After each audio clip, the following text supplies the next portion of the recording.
Dear Lady Love TV. Magandang araw. Ngayon ay panibagong kwento ang ating matutunghayan na pinamagatang Saved and Trapped by Billionaire's Love. Dalawang tao ang pinagtagpo ng tadhana sa isang pambihirang pagkakataon. Muling magkikita at mahuhulog sa bitag ng pag-ibig. Mailigtas nga kaya sila ng pagmamahal o maging dain lamang ito sa mas malaking trahedya sa kanilang buhay. Tunghayan na po natin ang unang bahagi. The old woman in elegant dress was smiling back at little Pia.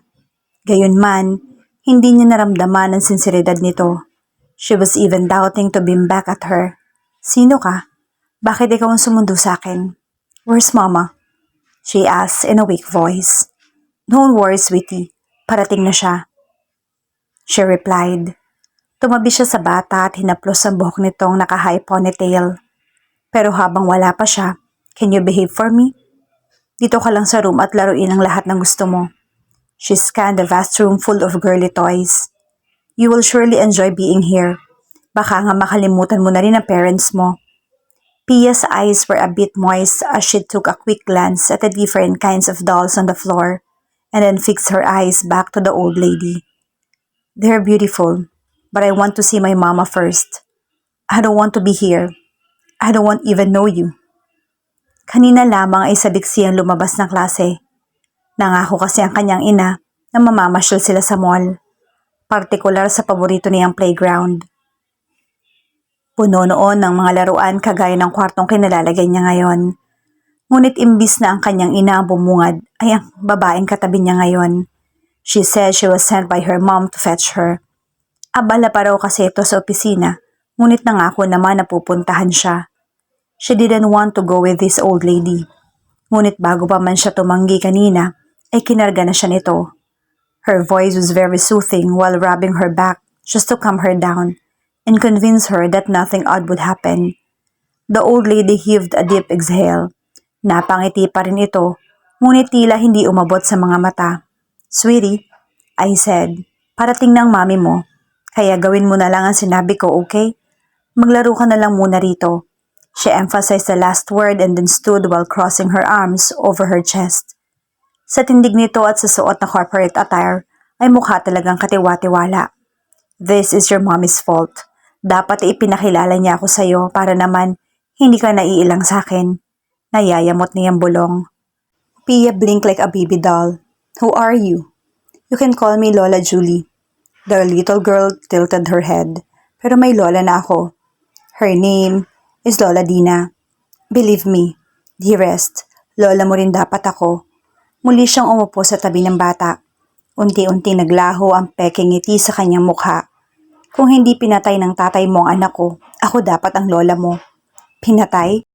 Mabagal na rumihistro sa isip ng paslit ang salitang iyon. She knew what word, of course. It sounded seriously negative to her pure mind. Dahil dito ay dahan-dahang ginapangan ng kalituhan ng makulay niyang isipan. Surely, the woman was only messing with her. Baka ibang tao ang tinutukoy nito at hindi ang kanyang ama. The woman nodded. Umigat ang paglapat ng mga kamay niya sa maliit na balikat ng bata. Believe me, sweetie, that's the truth. Your daddy is the most despicable being in this world. He is a monster. Monster? Pakiramdam ni Pia ay bumaligtad ng kanyang tiyan dahil sa pagsakit nito. Fear was gradually spreading throughout her veins like a poison. At hindi niya alam kung paano ito mapigilan. She didn't even know if it was due to the urge to pee or to vomit. Isang bagay ang sigurado niya na hindi niya dapat kasama ang babaeng ito. I wanna go home. Ayoko maglaro. I want to see my mama. Tuluyan nang ibinaba ng babae ang kanyang maskara.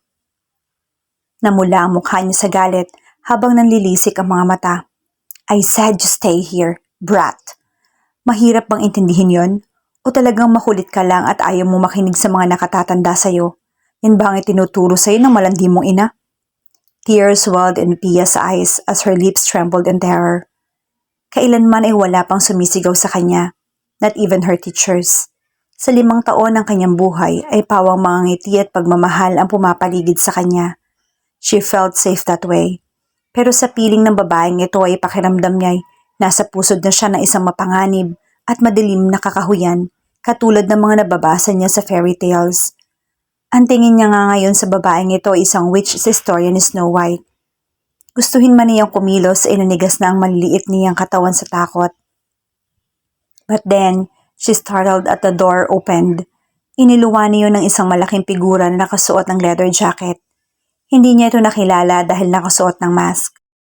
Ngunit ang bitbit nitong bata ay siguradong namumukhaan niya, bagamat may piring ang mga mata at tali ang bibig. "Yael?"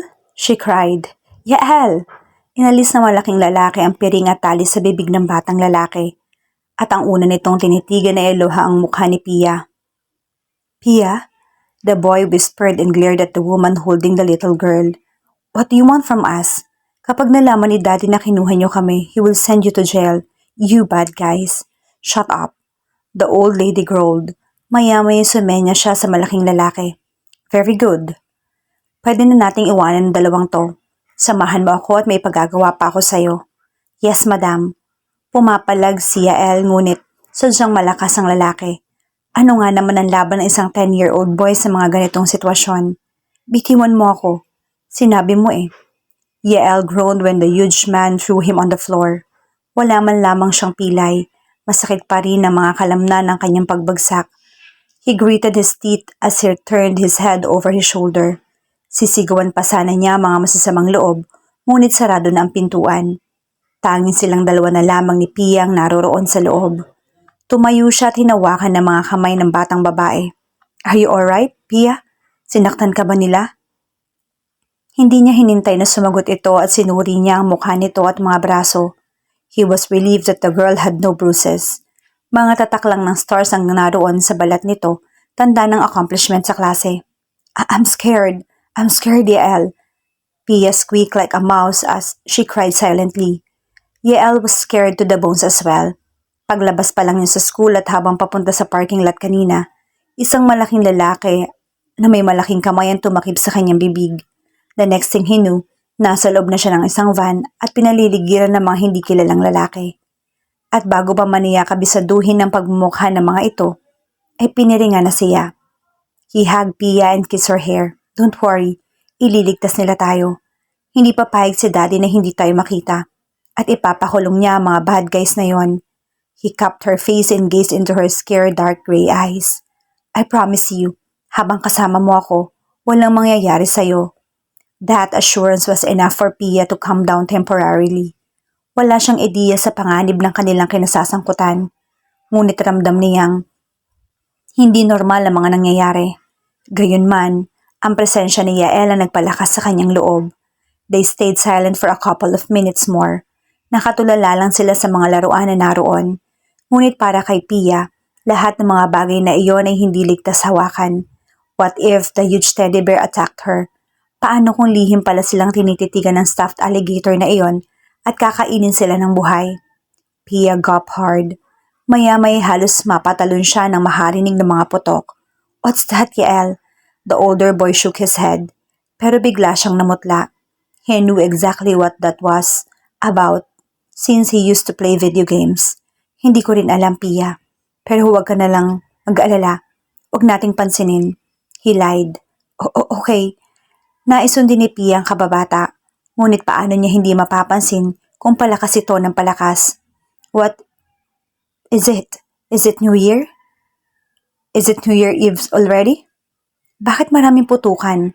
Pero ang ingay sa labas ay hindi maihahambing sa bagong taon dahil mas nakababahala ang tunog nito lalo pat sinasabayan ng sigawan. "Yael, I'm scared. Are we going to die?" She began to weep again. Naramdaman na lang niya na humigpit ang yakap ni Yael sa kanya. "Don't be scared, Pia. Hindi ba sabi ko, ligtas ka hanggat narito ako? What if they hurt us?" "Hindi mangyayari yun, Pia. Darating si Dad. Ililigtas nila tayo." Lalo lumakas ang putukan sa labas ng silid na iyon. It came to the point that the floor was even shaking due to the impact. Lalong lumakas ang pag-iyak ni Pia. Dahil dito, tinakpan ni Yael ang tenga ng batang babae. He was a bit shaking. Pero hindi siya maaaring bumigay. He needed to be strong. Siya na lamang kasi ang kinakapitan ng kanyang matalik na kaibigan sa mga panahong iyon. And then, they both froze like ice cream when the huge door swung open. Sa likod ng mga usok ay bumulaga ang malaking figura ng isang lalaki. His appearance was like the older version of the boy, Yael. "Dad!" Yael gasped. Pero hindi niya ito nilalapitan dahil nanatili siyang kayakap ang batang babae. Sumunod na pumasok ang isang lalaki na hinihingal pa. Isinuksok nito sa tagiliran ng hawak na armas, saka lumuhod sa sahig. Arms wide opened. "Pia! Dada!" Pia ran toward his father and jumped into their pair of huge arms. Sumubsob siya sa dibdib nito at humagulhol ng buong niyang lakas. "Ligtas na kayo, Pia. Huwag ka na umiyak," the man said tearfully. "Really?" she asked, sniffing. "But where is Lola?" "Lola Julia." Her father frowned at the way she called the old lady. Pero nginitian na lamang niya ito at muling niyakap. Pumunta siya sa mga pulis. "Pia, kailangan niya makipag-usap sa kanila." Aniya at tumingin na naman kay Yael na nakayakap sa bewang ng ama nito. "Salamat sa pag-aalaga mo sa anak ko, Yael." 10 years later. "Do you still remember your friend, Yael?" Natigilan sa pag-inom ng gatas si Pia. She looked at her mother sitting across from her on the dining table. Ibinaba niya ang baso at nagpunas ng tissue sa bibig. "Yael? Who's si Yael?" Nagtapunan ng tingin ng kanyang mga magulang. Of course, sa tagal ng panahon, ay nakalimutan na ng dalagita ang kababata niya. Ngunit noong umalis kasi si Yael dahil sa family business matters, nagkaroon ng night terror si Pia. Natitrigger ito ng karanasang sinapit niya sa mga kidnappers noon. So her worried parents sent a psychologist to treat her problems. Sa kabutihang palad ay nakarecover siya. At habang lumalaki ay unti-unti na ring nakakalimutan ng mapait na nakaraan. Her mother shifted back to her and smiled. "Siya ang playmate mo nung 5 years old ka, Pia. Anak siya ng ninong Roland mo." Oh, tumaas sa mga kilay ni Pia. "Really? Ibig sabihin ba nito na aalala mo na si Yael?" Tanong ng ama niya. She smiled for a while before it faded. "Sorry, hindi pa po. Pero natatandaan ko si Ninong Roland sa pangalan kasi nakasulat yun sa mga pinapadala niyang regalo tuwing birthday at Christmas." "Hey, hindi lang ikaw ang pinapadalhan nila. Ako rin kaya." Pia narrowed her eyes. Umaling siya sa katabi na nakangisi sa kanya. "Everybody knows that. Care. Pero hindi naman kasi ikaw ang tinatanong dito. Ako, right?" The 10-year-old boy in his school uniform shrugged off. "I know, pero kahit ako, hindi rin kilala ang Yael na yan. Sino ba siya, Mommy?" Binitiwan ni Pam ang kanyang kubyertos. She was finished eating anyway. "Hindi mo pa kilala ang tinutukoy ko, Kier. Hindi ka pa pinapanganak nung nag-abroad ang family niya. Pero ang ate mo, kalaro siya dati. Well, kalaro ng mga pinsan niyo, pero mas malapit siya sa ate mo. If you don't mind, Mommy, bakit tinatanong mo sa akin kung kilala ko pa siya?" Pia asked. 2 weeks ago, tinawagan ako ng ninang mo. Narito na raw sila sa Manila. Pam said, smiling. Lalo tuloy niyang nagiging kamukha ang anak na babae. She was the older version of Pia. Anyway, at tumatawag ulit siya kanina. Sinabi niyang bibisita raw sila mamayang gabi. Pia became in amazement. Hindi yun dahil sabik siya na makita ang taong ni hindi nga niya alam kung nag-e-exist. Kaya natutuwa siya dahil personal na niya makikita ang kanyang ninong at ninang.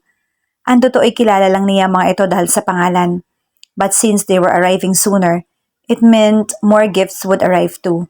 Kaya nga bago siya pumasok sa school ay pipiliin na niya ang damit na isusuot na sa gayon ay hindi siya magahol mamaya. The last thing she would want was to look haggard in front of them. She knew she didn't look cute all the time, especially that she just got from a bloody bottle, from a brain-draining exam, rather. At sa kasamaang palad ay sasabak na naman siya sa gera mamaya. Pero naiintriga pa rin siya sa Yael na yon. Kailan pa siya nagkaroon ng kalarong lalaki? Ang natatandaan niya lang nung 5 years old siya ay ang kanyang mga pinsana, 15 anyos na rin katulad niya ngayon. Nakagawian na ni Pia na bago pumasok sa klase, ay bumisita muna siya sa isang opisina katabi ng faculty building. The office was actually called Students' Help Club. It was a club she established last year when she was in grade 9. She was a student representative anyway. At ngayong nasa grade 10 na siya ay patuloy pa rin itong sinusuportahan. Thanks to her parents, who were the major sponsor of the said club. At sila rin ang inspirasyon ni Pia na tulungan ng mga kapwa niya estudyante. After all, They were the owners of the biggest charity institution in Manila, maybe in the whole country. Opening the door, Pia nodded and smiled at the man in button-down shirt sitting on the swivel chair. Good morning, Sir Carl. Umangat ang mukha na matandang guro sa itaas ng monitor ng desktop computer nito. Nakangiti rin ito ngunit may bahagyang pagkagulat. Good morning din, Pia. Teka, bakit narito ka? May exam kayo, hindi ba? May 45 minutes pa naman po kaya okay lang na dumito muna ako. May kukunin din po kasi akong folder ng potential scholars kasi bala ko pong mag-update ng list sa registrars mamaya. Ganun ba? Very well. Madaragdagan na naman ang matutulungan ng parents mo. Talagang hulog sila ng langit sa paaralang ito, he said proudly. Kayo rin naman po, sir. Malaki rin po ang naitulong ninyo dito sa club. Kung hindi dahil sa guidance nyo, mahihirapan pong patakbuhin ng club na to. Marami na po kayong natulungan in terms of moral support. Kayo po ang lagi nilang takbuhan kaya mahal nila kayo na parang pangalawang tatay. The guidance counselor smiled sadly. You don't need to thank me, Iha. Trabaho ko naman ito. I hope matulungan ko rin ang sarili kong. He paused. Maya-maya huminga ng ubod lalim. By the way, nag-transfer na pala ang anak ko rito at baka maging classmate mo pa siya. Natigilan si Pia sa pagbabasa ng papel habang nakaupo sa couch. Talaga po, sir. What's her name? She's Samantha. Maiksi nitong tugon at biglang yumuko. I'm excited to meet her. Pia whispered while skimming through the names on the paper. Batid niya magkakasundo sila. She was thinking that Samantha might be as kind as her father. Habang naglalakad sa pasilyo ay patingin-tingin si Pia sa kanyang relos. She only got 18 minutes left. Kung maaari nga ay mag-teleport na siya papunta sa kanilang classroom upang hindi mahuli. Nagbilin pa naman ang kanilang guro kahapon na eksaktong alas 8 ay isasarado ang pinto. At ang maiwan sa labas ay automatikong gagawaran ng markang itlog. Her nerves were shivering in panic just by thinking of that. Palabasin niyo ako rito. Pia halted in front of the hallway leading to the comfort room. Sino ba naman ang hindi makakarinig sa umaalingaw-ngaw na tinig na iyon? She looked around. Siya lang palang naroon dahil nasa kanya-kanya mga klase lang lahat. Lalo tuloy naninindig ang kanyang mga balahibo. She felt like committing a big sin upon being out of class during the exam day. Maawa kayo sa akin. May exam pa ako kaya buksan niyo ang pinto. At bakit naman gagawin ang sinasabi mo? Matapos mo akong tapunan ng juice? You ruined my blouse kaya pagbabayaran mo ang ginawa mo. Hindi na nakatiis si Pia at pumihit siya sa direksyon ng banyo. Doon ay nakita niya nagsisitawanan ng isang grupo ng mga estudyante sa labas ng pinto. Tatlo sa kanila ay bahagyang pamilyar sa kanya dahil nakikita niya na mga ito mula nung grade 7. Pero ang isa sa kanila na mas matangkad, nakaklip ang bangs at maraming suot na porselas ang hindi niya talaga kilala. Lumapit pa siya ng ilang metro. Ano ginagawa niyo dyan? Sinong nasa loob? Huminto sa tawanan ng grupo ng mga babae. As they lose the smile, they began shooting sharp stare at her that could slice the heavy air. Lumapit ang babae na ngayon lang niya nakita. Crossing her arms over her chest, the girl stood in front of her, scanning her from head down to shoes. Back off, kung ayaw mong madamay dito. Mahina ang tinig nito ngunit may diin. What? Pia raised a brow. Nang muling sumigaw ang tao sa loob ng banyo, ay muli siyang naalerto. Okay lang ba kayo? Nag-detain kayo ng babae sa loob ng banyo? So? The fierce girl asked in a higher tone. May kasalanan siya sa akin. Nakikita mo naman, di ba? Dinumihan niya ang blouse ko. Kaya kung ayaw mong pag-initan kita, umalis ka sa harapan ko. Sinong tinakot mo? Bakit ikaw bang may-ari ng school na to para mangharas ka? Pia snapped. Hindi niya pinansin ang pamumula ng mukha ng babae. Baliwala rin sa kanya na sikuhin ito at hawiin na parang dayami ang tatlo pang babae na nakaharang. Tumabi nga kayo. When she opened the door, the sight of a terrified girl welcomed her. Lalong nanikip ang kanyang dibdib dahil nalaman niyang kaklase pala niya ito. Sige na, Trix, lumabas ka na. She tipped her chin towards the corridor. Napayakap ang kaklase niya sa kanya. Oh, thank you, Pia. Pero sabay na tayo. Mauna ka na at kakausapin ko lang sila saglit. Pia said while patting her classmate's back. Sige, bilisan mo lang, okay? Matapos magpasalamat ay tumakbo palayo si Trix na tila may tinatakasang sunog. Pia, on the other hand, was still facing the comfort room as she approached the unfamiliar girl. Siguro transferi ka rito, miss. Ngayon lang kasi kita nakita. Pero sorry, kailangan kitang dalhin sa guidance counselor. Kasi hindi uso sa school na to na kapag may kagalit kinukulong sa banyo. No way, at wala akong pakialam. Pero dahil pinakawalan mo siya, ikaw magbabayad sa kasalanan ng engot na yon. Ha? Pia was about to turn her head to the girl when suddenly, somebody pushed her into the comfort room. Anong? Pagharap niya sa pinto ay sarado na ito. Hey! She tried to twist the doorknob. Sa kasamaang palad ay kandado na ito. Biglang binalot ng takot ang kanyang puso. This can't be. May exam pa ako.